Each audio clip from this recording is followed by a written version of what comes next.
자, 오늘은 예수님의 아버지 요셉에 대하여서 한번 생각해 보려고 합니다. 성탄에는 많은 인물들이 있어요. 그 가운데 가장 중요한 그 인물이라면 누가 있을까요?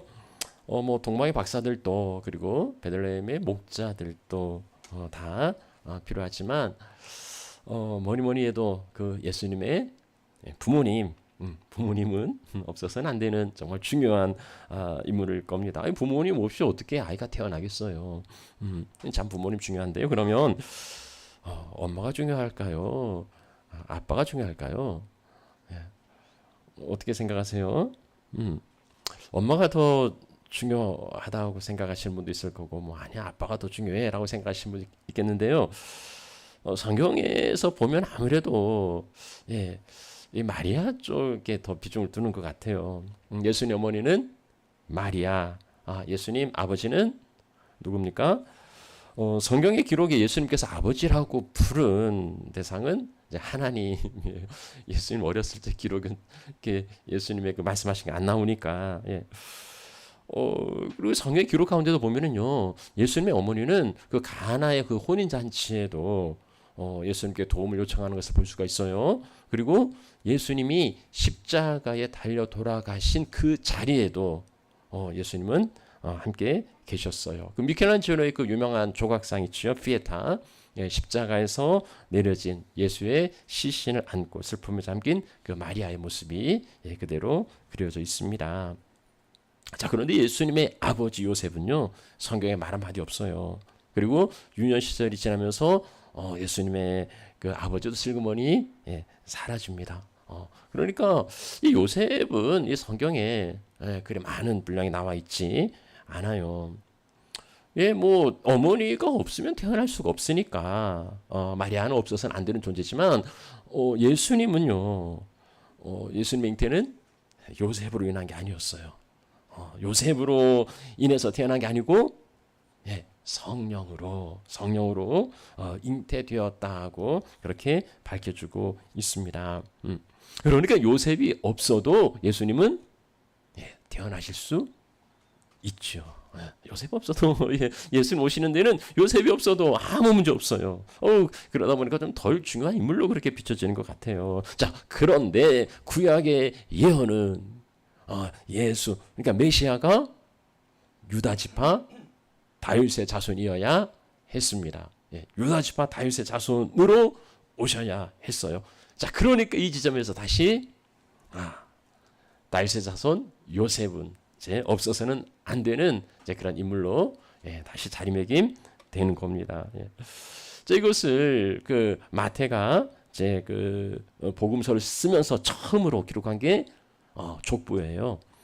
그러니까 예수 그리스도가 다윗의 후손이라는 것을 이제 보여주는 거죠. 이게 이제 마태복음 1장에 나오는 족보인데, 우리가 아까 읽은 그 16절 말씀에 이제 예수의 부모를 말하고 있어요. 야곱은 그 마리아의 남편 요셉을 낳았으니 마리아에게서 그리스도라 칭하는 예수가 나셨다. 이제 이게 마태복음 1장 16절의 족보입니다. 이 족보에서 뭔가 이상한 점을 발견한 게 있으세요? 이게 그 요셉의 족보인데, 그 마치 그 마리아의 족보인 양 마리아를 중심으로 기록하고 있는 것을 보실 수가 있어요. 그러면서 요셉을 마리아의 그 남편으로 이렇게 끼워 넣는 겁니다. 원래 족보는 이렇게 기록하지 않아요. 그 성경의 그 족보에 기록하는 그 법대로 따르자면 야곱은 요셉을 낳았다. 요셉은 마리아에게서 예수를 낳았다. 이렇게 기록하는 게 정설입니다. 자, 그런데 그렇게 기록하지 않고 마리아의 관점에서 족보를 기록하고 있어요. 심지어는요, 예수님의 족보가 누가복음에도 나오거든요.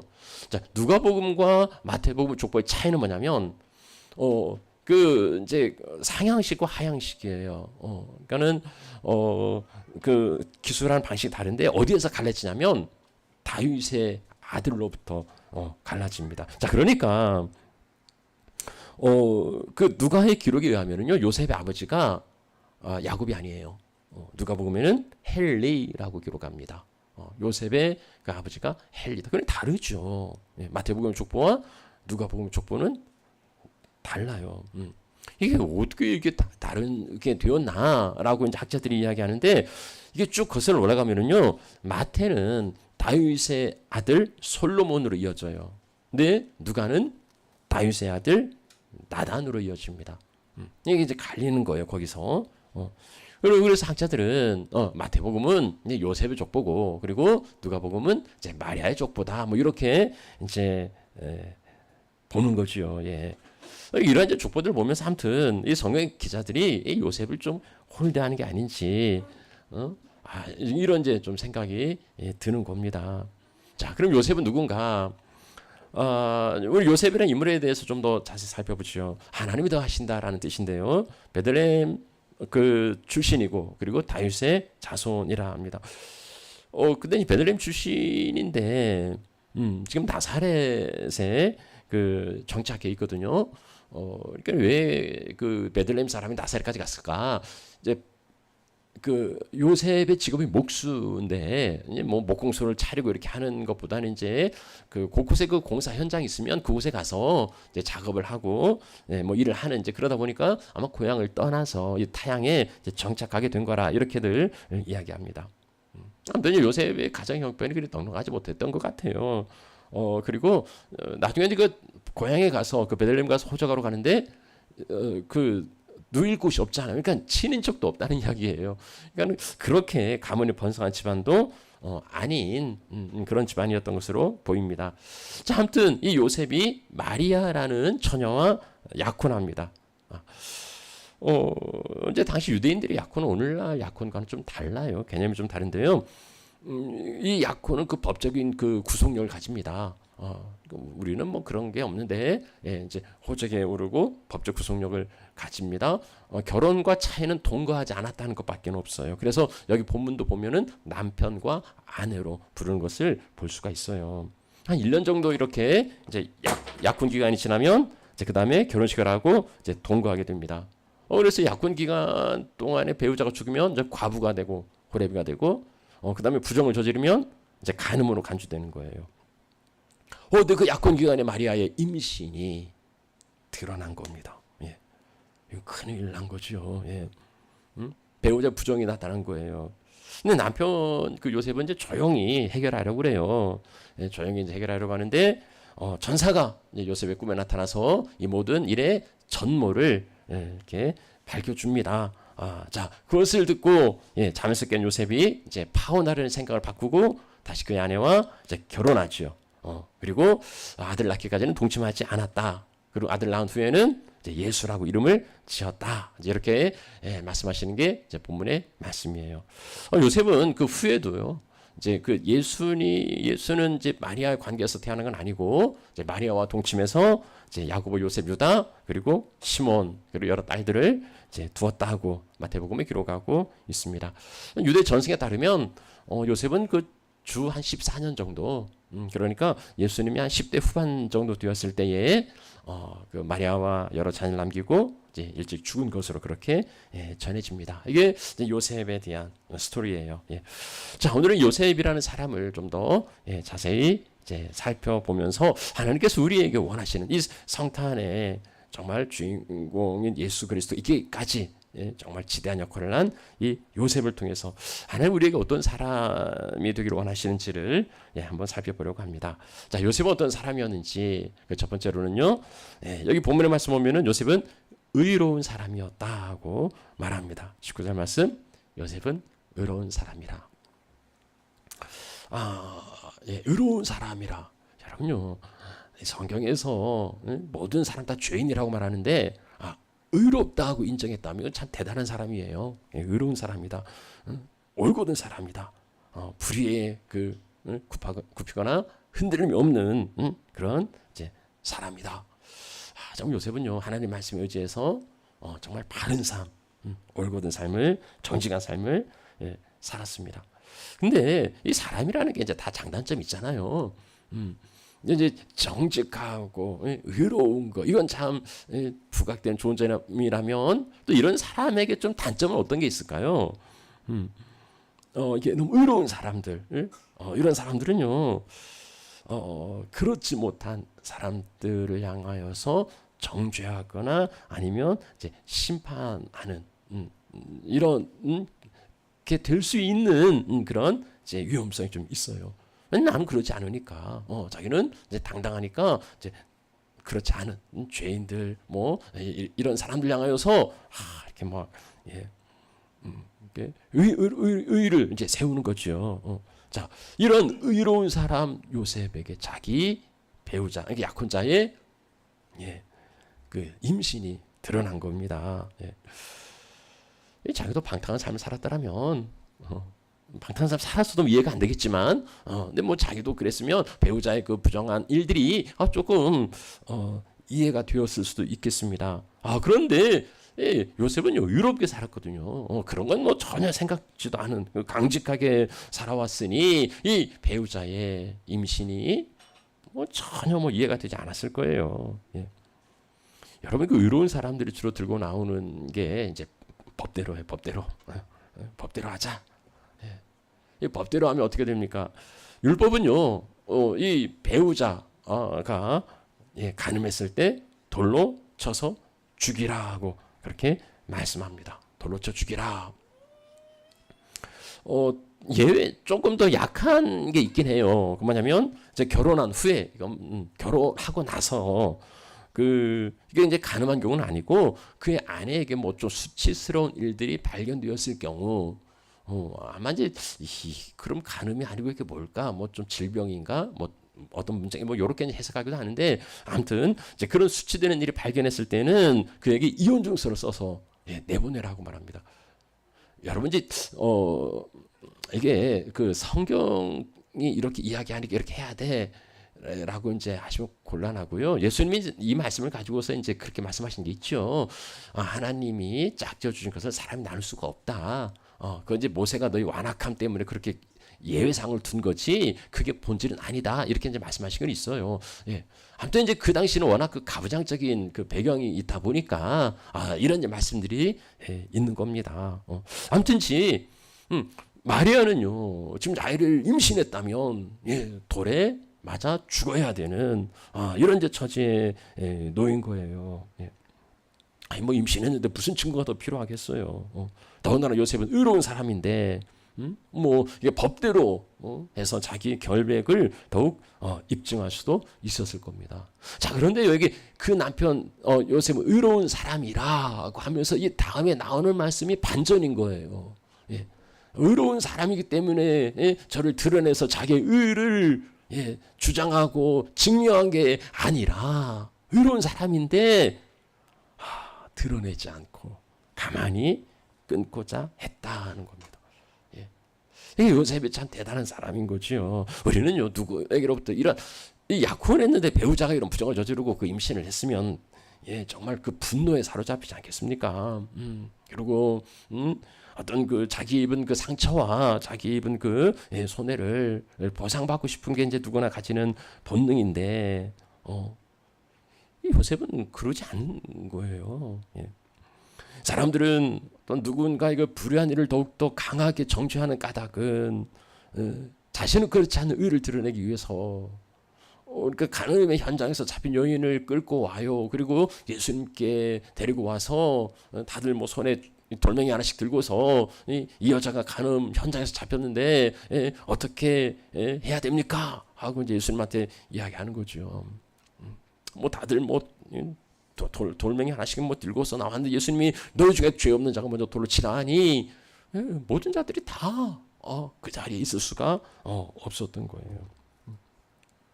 자기의 의를 드러내기 위한 게 우리의 본성인데 요셉은요 그러지 않아요. 드러내지 않습니다. 그 자기 한때 그 약혼자 마리아 혐오를 드러내지 않고 조용히 끊으려고 하는 거예요. 여러분요 율법의 핵심은 정죄가 아니고요. 율법의 그 본질은 이제 사랑이라고. 그래서 사랑하는 자는 율법을 다 이루었다고 말합니다. 그 사랑이 율법의 완성이라고 말씀하고 있어요. 우리 하나님의 말씀을 지켜가는 하나님의 말씀대로 살아가는 그 가장 중요한 핵심과 본질은 사랑이 있다는 거예요. 너를 정죄하고 판단하고 그게 아니라 사랑하는 거. 그 사랑은 뭡니까? 사랑은 허물을 덮어주는 거. 사랑은 허물을 덮어주는 거라 그렇게 말씀해요. 죄인들의 그 죄를 드러냄으로 나의 의를 돋보이게 하려는 게 아니라 죄를 용서하시는 주님의 마음으로 긍휼과 자비를 베푸는 거. 아마 이게 오늘날 이 세상에 또 이 갈등과 그리고 고통 많은 세상 가운데에 우리에게 필요한 의가 이러한 의가 아니겠나 싶은 겁니다. 의로운 사람 요셉처럼 우리의 의를 지켜가면서 그 허물을 좀 덮어주는 그런 사랑이 오늘 우리에게 그리고 나에게 있기를 소망합니다. 자, 두 번째 보겠습니다. 두 번째 요셉은 이제 믿음의 사람 그리고 순종의 사람, 믿음의 사람, 순종의 사람이었다는 걸. 약혼자가 그 임신을 했다. 이건 뭐 우리가 만약 그런 일을 당했다면, 이건 뭐 정말 그 분노와 그 고통이 이게 뭐 다 깨진 거잖아요. 자, 그런데 요셉은 어떻게 반응합니까? 이 일을 생각할 때에 요셉은 뭘 뭐 요셉도 뭐 분노했겠죠. 사람인데 했겠죠. 근데 성경은요 그 요셉의 분노를 기록한 게 아니고 요셉이 이 일을 생각할 때에 생각했다고 말합니다. 어쩌면 요셉은 뭐 극강의 그 티가 아니었을까 싶은데요. 여러분들이 F라 하더라도요 생각하셔야 돼요. 이런 때 감정에 내맡기지 말고 이성의 끈을 놓치지 말아야 한다는 겁니다. 생각하는, 고민한. 근데 이제 이게 생각하고 고민한다고 해서 답이 없잖아요. 자, 생각하고 고민하는데 뭘 생각하느냐는 거예요. 요셉은 그 하나님의 말씀을 묵상하고 왜요? 그는 의로운 사람이었으니까. 그는 하나님의 말씀대로 살아가는 사람이었으니까는요. 그래서 이 상황에도 그는 감정에 열폭하지 않고 하나님의 말씀을 생각하고 묵상했다는 거예요. 이렇게 고민할 때에 그 주의 사자가 요셉의 꿈에 나타납니다. 해답을 주시는 거예요. 다윗의 자손 요셉아, 네 안에 데려오기를 무서워하지 말아라. 그에게 잉태된 것은 성령으로 된 것. 이거 외도 아니고, 이거 불륜 아니고, 이거 바람난 거 아니고 성령으로 된 것이라고 말합니다. 그리고 아들을 낳을 거라. 그 이름을 예수라고 하라. 왜냐? 이 아이가 자기 백성을 그들 죄에서 구원할 메시아이기 때문이라 하는 거예요. 자, 이 이야기를 듣고도 이제 뭐 요셉에게는 풀리지 않는 의문이 있었을 겁니다. 아니 어떻게 처녀가 그 남자가 없이 그렇게 잉태할 수 있는가? 이건 뭐 이성으로 지식으로 이해될 수 없는 부분이잖아요. 이걸 믿으라 아니 이게 뭐 말이 안 되는 이야기 아닙니까? 자, 그런데 천사가요, 이건 우연이나 그리고 갑자기 되어진 게 아니고 선지자로 예언된 말씀이라고. 그러면서 이제 이사야 7장 14절 말씀을 그대로 인용합니다. 보라, 처녀가 잉태하여 아들을 낳을 것이다. 이건 미리 예언되어 있는 말씀이다. 그리고 그 이름을 임마누엘이라 하리라. 자, 여기까지예요. 이 말씀을 듣고 요셉이 잠에서 깨어납니다. 그리고 어떻게 합니까? 잠에서 깨어서 주의 사자의 분부대로 행하여서 그 아내를 데려왔다. 파혼이 아니라 결혼을 한 거예요. 어떻게 이렇게 요셉의 생각이 쉽게 바뀌었을까요? 요셉은 아니 그 꿈 한번 꾸고서 아이 결혼 정리해야 되겠다고 했는데 꿈 한번 꾸고서 다시 결혼해야 되겠다 하고 그렇게 결혼하게 된 걸까요? 요셉이 이 천사의 말을 믿을 수 있었던 것은요, 요셉도 오실 메시아에 대한 구약의 예언의 말씀을 알고 있었고 그 예언의 말씀을 믿고 있었기 때문이에요. 내가 이미 믿고 있었던, 내가 기다리고 있었던, 내가 소망하고 있었던 그 예언의 말씀, 그것이 자기를 통하여 또 자기 약혼자를 통하여서 이루어지고 있다는 그 시간 속에 요셉이 있다는 것을 믿었기 때문입니다. 자기가 뭐 금시초문이 아니고 뭐 그런 이야기가 있어 그런 게 아니라 요셉은요 경건한 이스라엘 사람으로 메시아가 와서 자기를 구원해 줄 거라는 그 예언의 말씀을 이미 알고 있었고 믿고 있었고, 그래서 그 말씀이 자기들 통하여서 이루어지고자 할 때에 그 말씀대로 순종했던 겁니다. 요셉은요, 의로운 사람, 그는 말씀의 기준을 가지고 살았고 그 말씀을 믿는 믿음이 있었기 때문에 마리아를 데려와 결혼하는 순종을 보여주고 있습니다. 이 요셉을 통해서 우리에게 말씀해 주시는 건 뭡니까? 하나님의 말씀을 기준 삼고 그 말씀을 믿음으로 순종하는 삶. 오늘 하나님이 나를 통해서 요셉과 마리아를 통해서만 이루시는 그 하나님의 계획이 있는가 하면 또 나를 통해서 이루고자 하시는 하나님의 말씀이 있고 계획이 있습니다. 그럴 때에 그 말씀을 믿음으로 순종하여 하나님께 드려질 때에 요셉과 마리아를 통해서 이루신 놀라운 역사들을 오늘 우리를 통하여서도 이루어 주실 줄 믿습니다. 그래서 그 말씀 온전히 믿고 말씀대로 순종하는 삶을 살아가는 하나님의 자녀들이 되시기를 축복합니다. 자, 마지막으로요, 요셉은 그 희생의 사람이었다고 우리가 볼 수 있어요. 요셉 마리아를 데려옵니다. 데려왔다는 것은 이제 동거하는 거예요. 이제 결혼식을 결혼으로 이제 진행한 겁니다. 결혼을 했으면 정식 부부가 됩니다. 자, 여러분 율법에 보면은요, 이스라엘은 그 결혼한 남자는 군대도 유예했습니다. 1년 동안 군 징집을 미뤄놓았어요. 왜 그렇습니까? 그 아내를 즐겁게 하라고. 아내를 즐겁게 하라고. 그러니까 이제 부부간의 즐거움을 위해서 사회가 다 용인해 주는 겁니다. 그러니까 약혼 단계에서 이제 부부라고는 불러도 불가능한 게 있어요. 동침할 수는 없어요.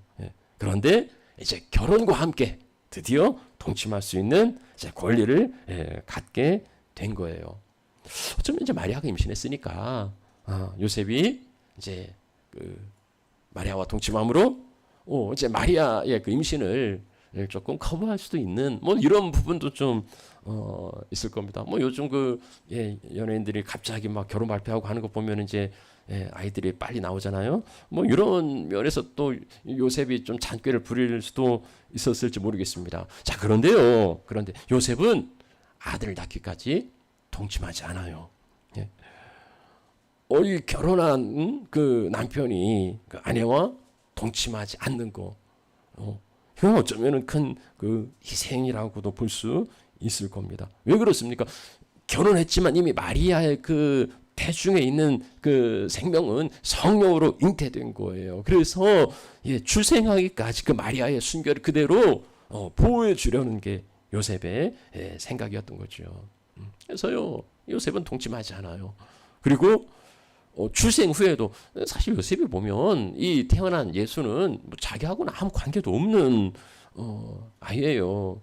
자기의 관계 속에서 자기 피가 섞인 것도 아니고 그런 거죠. 자, 그런데요, 요셉은 아버지로서의 역할과 책임과 희생을 마다하지 않습니다.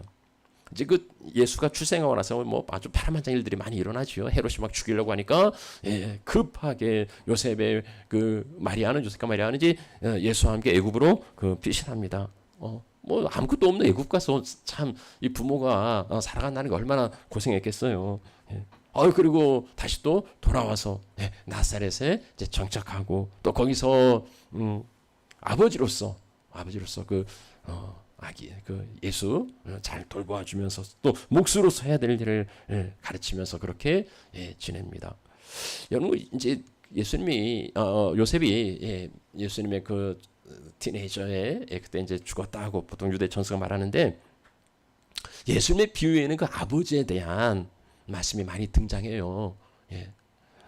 그 아버지 예수님 비유에 나오는 그 아버지의 모습은 아마 요셉을 그대로 보여주고, 그리고 요셉을 그려낸 그런 모습이라고 우리는 볼 수가 있을 겁니다. 오늘 그 영광과 희생을 보면요, 사람들이 우리가 영광이 자리 차지하고 이런 건 다 바라지만 희생은 참 어렵지요. 그러나 이것은 동전의 앞 뒷면과 같은 겁니다.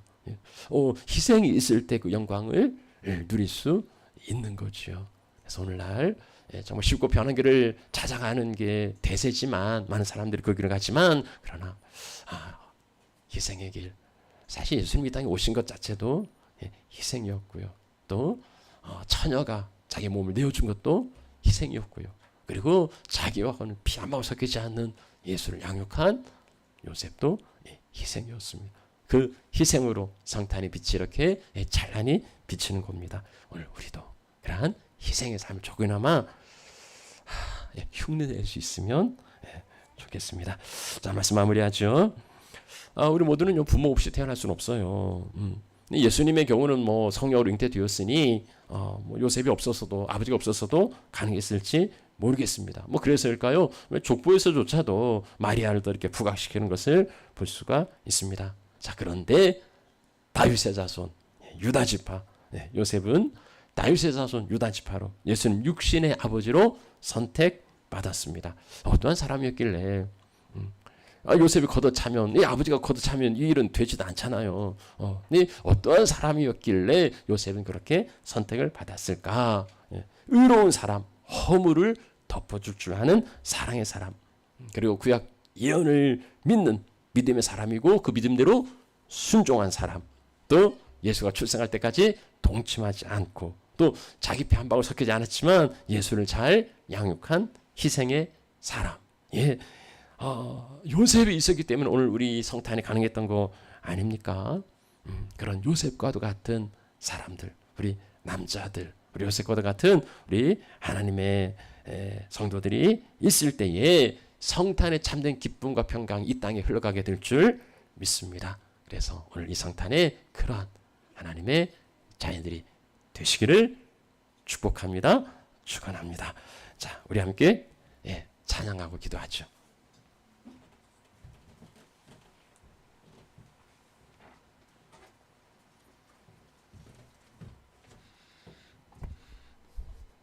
거룩한 밤 찬양 드리도록 하겠습니다.